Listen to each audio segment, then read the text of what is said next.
Hi, welcome back to the channel where we provide an alternative view to the common narrative. Today I would like to talk about South Africa again and what its future might hold. And I'm not very much optimistic, and I'll like to explain. In my previous videos I explained basically how the ANC has run this country into the ground. They inherited a functionally well-oiled government, economy and a country, and they absolutely stuffed it up by their own greed, corruption. Maybe they thought they are entitled for compensation for all of their previous sufferings, but at the end of the day, only a small part of the population got rich, and development, the rest of the country is still in a bad shape and actually a lot poorer. We have an incredible high unemployment rate. It's about 40%. We have a lot of foreigners from Zimbabwe and other northern African countries now. But anyway, I don't want to go too much into this detail. The bottom line, actually, our biggest opposition party is the DA, Democratic Alliance. Now, contrary to what everybody says and wants to project, it is still a white party. It is mostly run by whites. And unfortunately, without being really racist, but I have no other choice to say it, it is well run in terms of compared to the other ones. And the reason is that it is mostly controlled by white people. There is still some infighting and so on. There are some black leaders. But the general theory, the general observation from my point of view is that the biggest racists at this stage is not the whites, it's actually the blacks, who still believe and try to hide all their incompetencies and all their faults and behind the racist card, and then they play it, and unfortunately that's how it is. Most of us of whites, we have moved on. We actually want this country to work, so we have given opportunities and made efforts to facilitate that, but no, not in just generations. The biggest racists are actually the new kids on the blocks that they didn't even experience apartheid, but they are the biggest haters and demanders of compensation and elitism, but they don't want to work. And they don't ask where the money is supposed to come from. But that's beside the point. So the future of the country basically rests on the Democratic Alliance. The ANC has lost a lot of ground, and there's big speculations whether the ANC will even achieve a 50% majority rule in a next election, which is happening next year. But the DA won't be that big itself, so they have to form coalition governments with other parties. And we have coalition governments in a number of municipalities, and it's a very difficult thing to run. And these coalitions are breaking up and backstabbing each other, and it's chaos. But again, it's not what I really wanted to talk about. I want to talk about the DA. Now, like I said, the DA is a Democratic Alliance which derived from the PF and so on, which is the Liberal Party in South Africa during the apartheid era. So all these guys are major liberal, and they have actually facilitated the collapse of South Africa in one sense or another.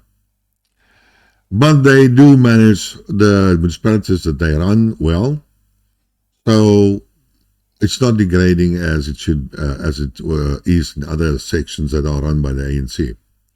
So naturally, we all hope that the ANC will get less than 50, maybe less than 40% even, because a lot of people are has been how you call it, onnuchter. The eyes have been opened against their own party, ANC. So hopefully those people won't vote, or they will vote another party. And I don't mind which party as long as you don't vote ANC or EFF. But the hope lies in the DA. And that's the big problem. In the old days, the DA would have made sense and you would have voted for them and so on until unfortunately last year. And this video is actually inspired by the Shadow Minister for International Relations and Cooperation, and it's a lady, and she's called Emma Louise Powell. And she was in a video of BizNews. Now, actually, as you can see, it's again a woman. And she's the Shadow Minister for International Relationships. And she was talking about foreign policy of the DA. And the foreign policy she tried to promote is the absolute propaganda junk that the Western news media is promoting. So she is she could have been not Olaf Scholz, but Annabella Baerbock. It's very similar. And remember, she's a woman, just like Annabella. Like all the radical ministers, they are all women, and they are the most flippant aggressive. And the most woke and the most leftist than anybody can ever get. In any case, what disturbed me already was last year when the Russian-Ukrainian SMO started, they were highlighting the parliament building in the flags of the Ukrainians. And basically they were supporting Ukraine and they were going on against Russia and it's a legal invasion and all the other crap, untruth or lies or propaganda that the West was spewing. They, as a party, didn't do their homework properly, didn't understand, like any uninformed, normal person, that the war in Ukraine started in 2014 and that there was a military coup and that everything else was going on about that. Now, come on, being a political party, you should have been done your research, proper research, and would have investigated that and not look at CNBC or CNN or what the hell also all these media organizations are called. Come on, people, you are supposed to be the foreign minister. You are supposed to inform yourself. But they're still talking about the Soviet Union and Russia being the same thing, that Putin is a brutal authoritarian, ignoring that there's a democracy and there's voting and it's internationally accepted, all the votes. They can't think about, they don't know that Ukraine was the most corrupt country in the world, in Europe. Sorry, that wasn't in Europe. Of all the Nazis and so on, no, that's all non-existent. They don't know about that. But that's your future government representative. Really, you could have thought I was listening to Anthony Blinken or some other Olaf Scholz or Annabella Baerbock. She was talking the same crap. Now I have to vote for her next year because I have no choice. If I don't vote for her, the ANC gets on the rule, and then that's seriously the end of South Africa. You know, the funny thing is that when my dad immigrated to South Africa in 1969, my granddad told him, "How can you go to Africa? There you live under the palm trees between the lions." And so my dad said, no, South Africa is a well-developed country. There's no lions. Well, let me state to you, if the ANC remains on the earth, we will live again among the lions again. That's how it's going to be. In any case. So, my friend in Panama, which I have mentioned many times, suggested to me, but isn't the DA now a liability? Oh, before I even forgot that. So even they threatened and went to court, the DA, to force the government, should Putin come to South Africa for the BRICS meeting, South Africa is forced to arrest him and then send him to the Hague. So they actually forced the issue of Putin not coming here by going to the Constitutional Court and getting a court order to do that, to force the government to do that. I can't believe it. Can you believe it?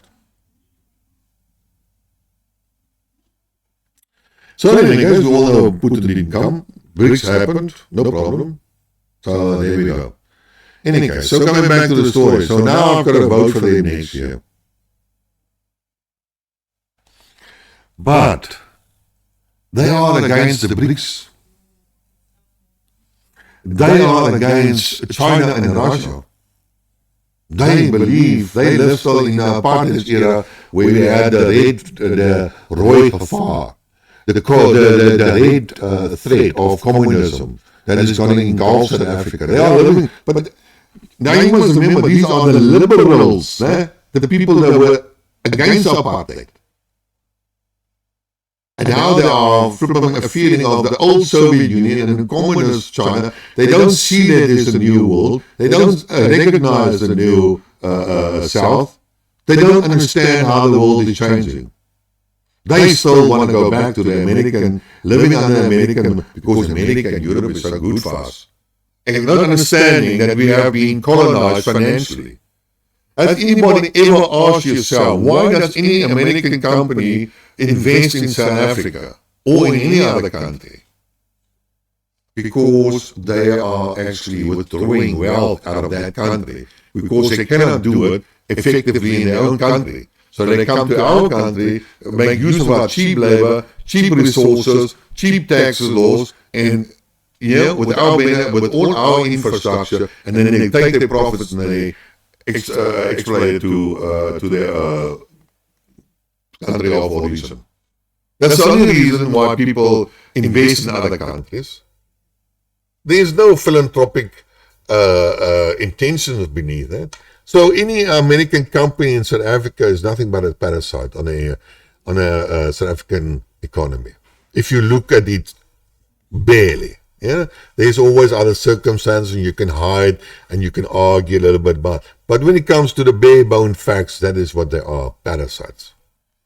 They come to our stock exchange, they buy up our shares, and when there's any problems, they withdraw their money from our stock exchange, repatriate it to their country, and our exchange rate drops, and we in South Africa have to pay the higher exchange rates. That's how it works. So we suffer, people of South Africa. But no, the idea would like to continue with that. So they argue about how much we start to export, we call export to America, and how much do we export to Europe, and how much do we export to China. And in China, it's much less than what we export to America. Yes, but things are going to change. We are even exporting because America has decided to give us a certain contract. But do you think that is for free? Do you think that the trade relationship between America and South Africa is free? It only benefits us. Then how naive can you be? The Americans want something in return, and that is usually voting at certain institutions like the UN, UN Security Council, if South Africa is one of the members. Support that other institutions, the World Bank, the IMF, the flipping health. I mean, there's stories that we were forced to buy American vaccines for the COVID at an elevated pricing. We were forced to do it, our government, to pay more. So, that's why I asked, do you think it's free? Do you still want to consider these guys as your friends? Huh? And now I've got to vote for these people. And now my friend asked me, but is this white party, or this new liberal party, not a stone around our neck of South Africa? Because it will, the BRICS organization gives South Africa an excellent opportunity to get away from the American Western dominance, this colonialism principle, and move to an open, equal, opportunistic type of new world order that the BRICS is actually trying to provide. That is, but the DA is against that. So, if they are against that and we don't make use, with the assumption that the ANC is capable of using that opportunity, but that's a different part. That's a different argument. we're not going to be part of the BRICS countries anymore. And if we don't know what, then we're going to lose all these opportunities and we're going to get stuck in the under the Western thumb of hegemony and financial colonization and exploitation. So now you have to ask yourself, must I vote for the DA or must I not vote for the DA? Because at the end of the day, it takes me away from the destruction of the ANC. But on the other hand, it takes me to the destruction of the Western world and a lack of opportunities or a failure of taking advantage of the opportunities presented by the East and the New South. Do you understand what I'm trying to say here? That's a big question. And unfortunately, the view that I saw is that I have a woman, a radical woman, a fanatical woman, just like other people in the other countries, Annabella Baerbock, Ursula von der Leyen, Mokoni, what you call, who caved in to all the principles under the pressure of von der Leyen. You know, they're going to take us in the wrong direction.